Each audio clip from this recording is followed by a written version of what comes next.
సరే, ఇరాన్ మాటే నెగ్గిందా? ట్రంప్కు పరవం, మోడీకి ఇరకాటం, చైనా అదృశ్య పాత్ర.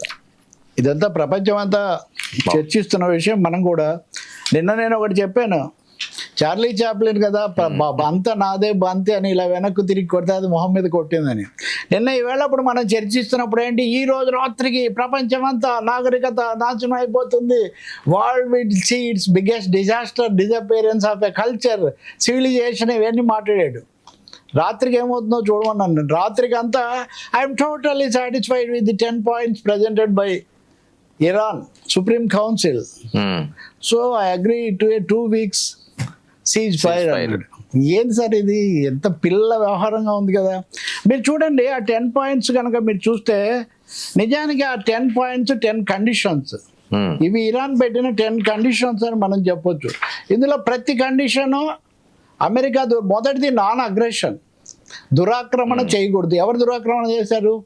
ఇరాన్ మీదకి వెళ్ళింది ఎవరు? ఇరాన్ ఎవరి మీదకి రాలేదు కదా. రెండోది continuation of Iran's control over straight of Hormuz. హార్మోస్ మీద ఇరాన్ నియంత్రణ కొనసాగుతుంది. మూడోది acceptance of enrichment of uranium. Uranium శుద్ధి, ఎన్రిచ్మెంట్ అంటే శుద్ధి యొక్క హక్కుకు ఆమోదం తెలపాలి. నాలుగవది లిఫ్టింగ్ ఆల్ ప్రైమరీ శాంక్షన్స్, ప్రాథమికంగా ప్రకటించిన మౌలిక